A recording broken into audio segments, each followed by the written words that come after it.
The band we're going to talk about in this episode had a very long career, but it is their years from 1967 to 74 where they produced, I think, their most incredible music.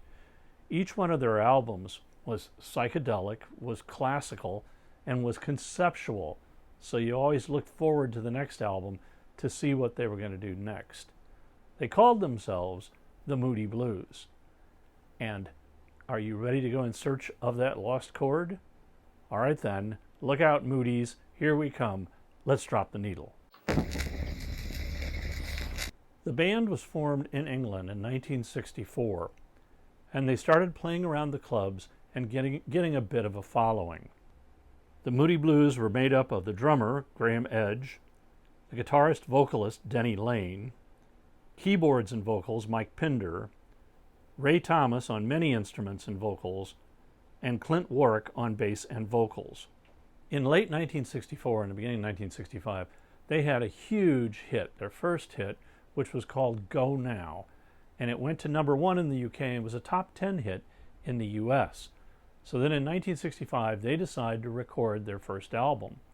But their record company stiffs them and takes all of their money and runs. And so now the Moody's are left without a recording contract, without anybody to help them out.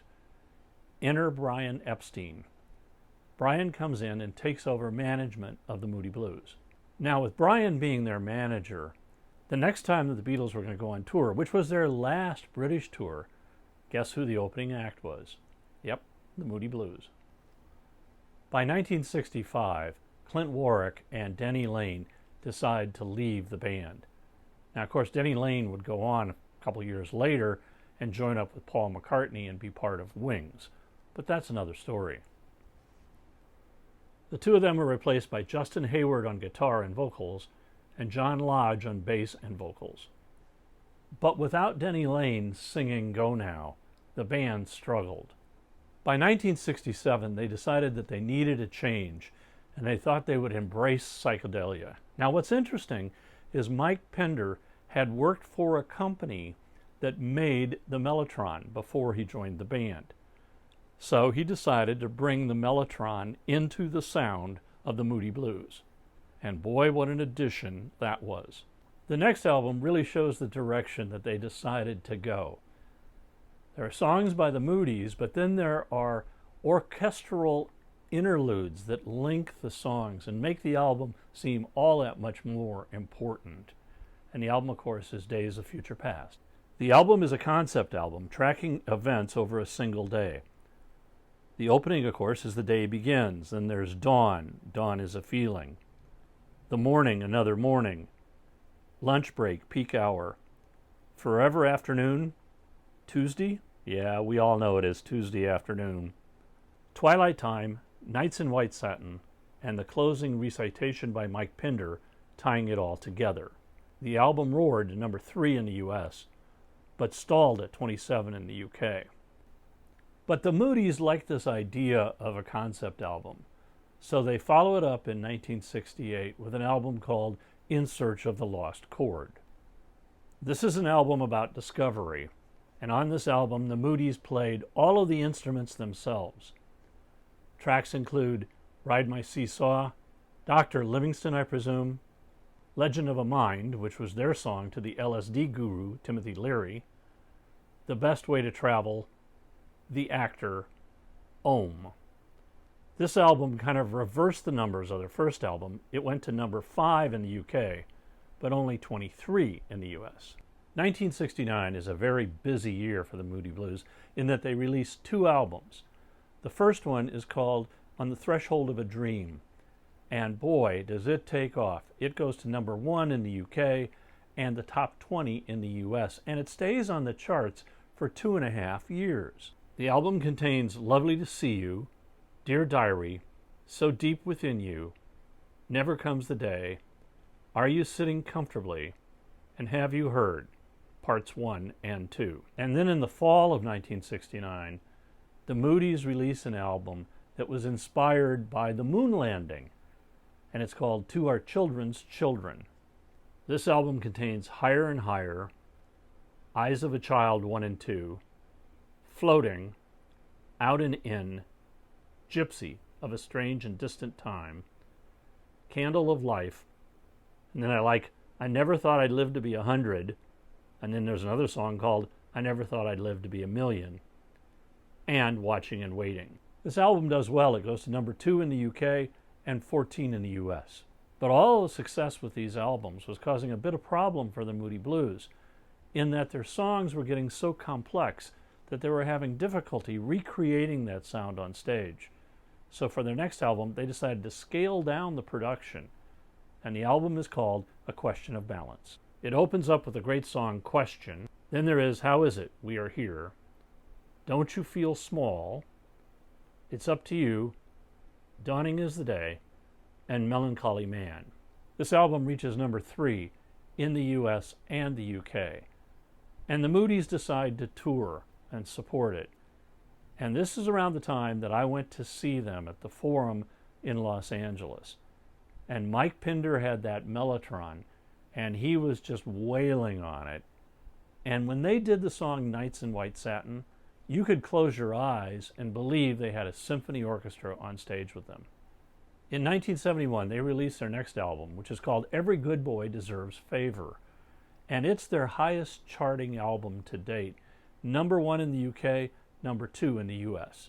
Songs include Procession, The Story in Your Eyes, Emily's Song, One More Time to Live, Nice to Be Here, and My Song. In 1972, they released their 7th album, Seventh Sojourn. And it is their only album to go to number 1 in the US, but it stops at number 2 in the UK. Great songs are Isn't Life Strange, You and Me, and I'm Just a Singer in a Rock and Roll Band. After this tour, Mike Pinder decides he's done with touring, so he leaves the Moodies.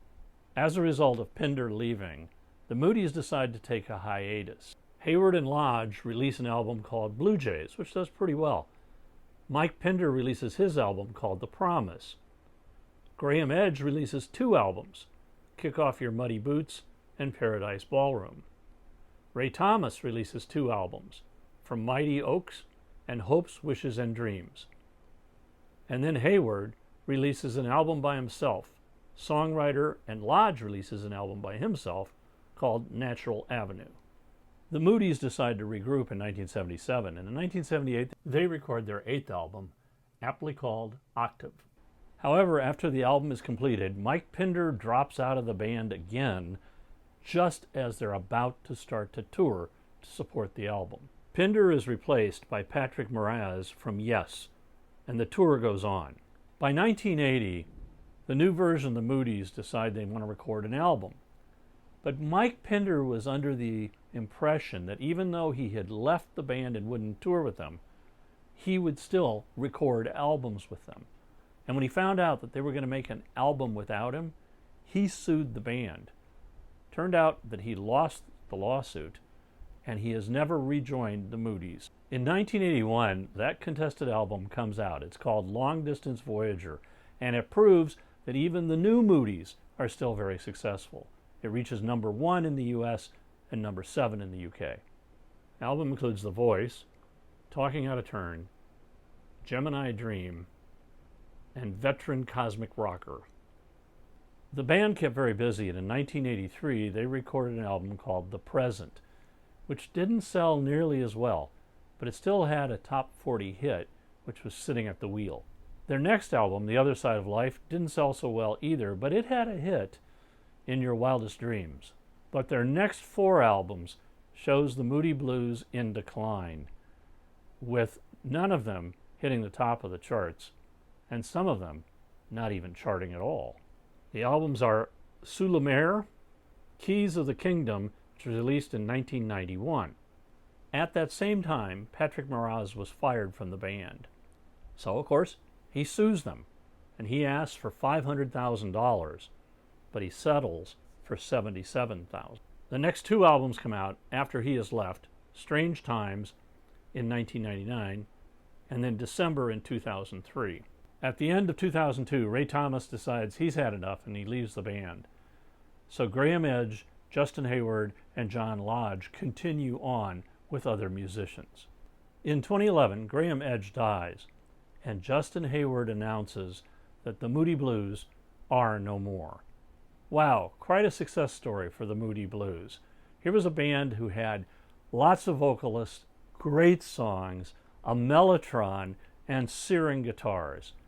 For a while there, the Moody Blues had it all. And as usual, on Spotify, I've created a playlist which will contain some of the songs that I've talked about, so you can go back and relive the glory days of the Moody Blues.